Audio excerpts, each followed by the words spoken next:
तमाम मजलिस इत्तेहादुल मुस्लिमीन के ज़िम्मेदारान और सामने बैठे हुए तमाम मेरे नौजवानों, दोस्तों, बुज़ुर्गों, जैसा कि आप लोगों को इस बारे में पूरी तफसील से डॉक्टर खालिद साहब ने बताया कि मीटिंग का मकसद क्या है, कि हमने जो हमारे लोगों ने, हमारे वर्कर्स ने जिस तरीके से, पार्टी के ज़िम्मेदारों ने जिस तरीके से पार्टी के अंदर मेहनत की, बस हम तो यही दुआ करेंगे कि अल्लाह हमारी मेहनतों को कबूल करे और शहर के पूरे जज्बात को कबूल करे। डॉक्टर साहब ने आपको एक तफसील बताते हुए ये कहा कि 3.5 लाख वोट जो है वो मुसलमानों की वोट एक तरफा जो है कांग्रेस पार्टी को मिली है। इसमें कई ऐसे लोग भी रहे जिन्होंने पहली मर्तबा कांग्रेस पार्टी के सिंबल पर वोट दिया, उसमें मैं खुद भी एक शामिल हूँ। एक मौका मिला था अमरीश भाई के टाइम वोट देने के लिए, लेकिन थोड़ा पोलिंग वगैरह पर क्या झगड़ा वगैरह हो गया, तो कुछ समय के लिए मुझे पुलिस ने बैठा के रख लिया था, तो मैं वोट नहीं दे पाया था उस टाइम। लेकिन इस टाइम ईमानदारी से वोट दिया हूँ कांग्रेस पार्टी को। वोट हाथ कांप रहे थे, सोच रहे थे बहुत, इससे पहले जाते थे बटन दबा देते थे, इस टाइम थोड़ा, लेकिन ऊपर नीचे बीजेपी थी, इसलिए फिर बोले चलो यार कांग्रेस को ही वोट दे दें। सब लोग जो हैरान है, परेशान है, हर कोई आदमी एक तरीके से परेशान है कि यार ये हमारी सीट जो है पूरे शहर में एक तरफा वोट दिया है, तो ये सीट निकलेंगी या नहीं निकलेंगी, ये चीज नहीं होती थी। शायद इस मीटिंग के अंदर डॉक्टर साहब और मुकर्रीन ये बात दावे के साथ बोल देते थे कि यार भाई हमने जिस उम्मीदवार के लिए काम किया है, जिस उम्मीदवार के लिए वोट दी है, वो उम्मीदवार निकल जाएगा इतनी इतनी वोटों से।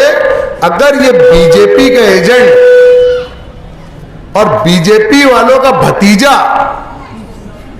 आसिफ शेख रशीद 40,000 वोट नहीं काटता, तो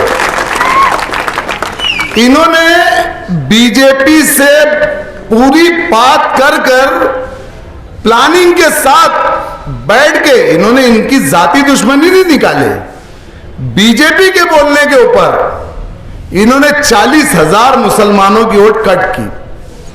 तकरीबन 15% 20% वोटिंग इन्होंने कट की।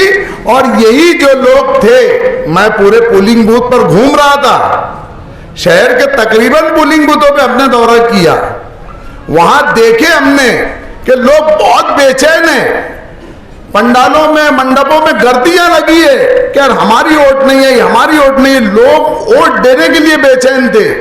तो ये जो 40,000 वोट है, इसी में कुछ ना कुछ फैसला होगा। जो इन्होंने बीजेपी के साथ रह के पूरी रिश्तेदारी, वफादारी निभाई है, इसमें ही कुछ भी फैसला होगा। अगर सीट गिरेंगी तो यही वोटों की वजह से, जो वोट कट गई है मुसलमानों की, इन वजह से सीट गिरेगी। और अगर आई होती तो इन्हीं वजह से सीट आई होती थी। ये एक बहुत बड़ी साजिश उन्होंने बीजेपी के साथ बैठ के की है, और बाकायदा उनका ऑन रिकॉर्ड है, मैं बोल रहा हूं ऐसा नहीं है। उन्होंने बाकायदा बाइट दी है कि मैंने 35,000 वोट अभी तक कटवा दिया हूं। जैसे कि डॉक्टर साहब ने बोला कि शहरियान तो समझ क्या रहे, तो शहरियान को भी इस ताल्लुक से सोचने, समझने और गौर करने की फिक्र है। लम्हा है इस टाइम कि कौन हमारा दुश्मन है।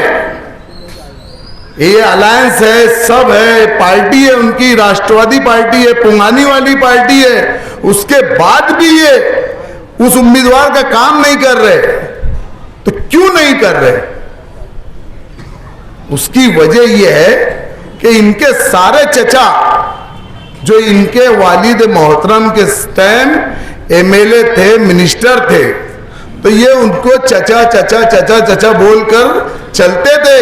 और भिक्कू चौक के जलसे में इन्होंने कहा था कि मैं एकनाथ राव खड़से तो मेरे चचा है, सत्तार सेठ तो मेरे चचा है, अशोक राव चौहान तो मेरे चचा है। तो ये सारे चचा बीजेपी में शामिल हो गए, भतीजा मजबूर हो गया, क्योंकि मुसलमानों की इतनी वोट है, कहीं ना कहीं कनफड़ी में आवाज आ जाएंगी। तो ये सारी चीज, तो ये जो डर खौफ थोड़ा बहुत उनके अंदर रहा, अब इसको पूरी तरीके से बताना है। और ये जो 40,000 वोट कट करे है, इसको 40,000 भी बढ़वाना है।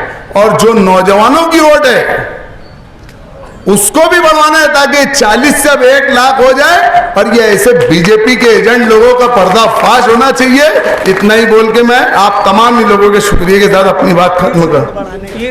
पीर कहाँ पर? मेरी ऑफिस पर। हाँ, और अब्दुर्रहमान चलो मैं बोल। पीर के रोज से डॉक्टर खालिद साहब के ऑफिस पर वोट बढ़ाने का काम शुरू किया जाएगा, और अब्दुर्रहमान मेंबर की ऑफिस से। तो आप जिन लोगों की वोट कटी है वो डॉक्यूमेंट्स के साथ आई, अपनी जिम्मेदारी है। हमारे तमाम हुकूक छीन लिए बीजेपी गवर्नमेंट ने, सिर्फ यही एक हुकूक बचा है हमारे पास, सब हुकूक छीन लिए हमसे, सिर्फ वोट देने का हुकूक बचा है। इसमें बेदार हो जाओ, ताकि आगे हम इनका जवाब, बीजेपी के एजेंडों का जवाब इनको मुंह तोड़ ताकतों से दे सके। अल्लाह हाफिज।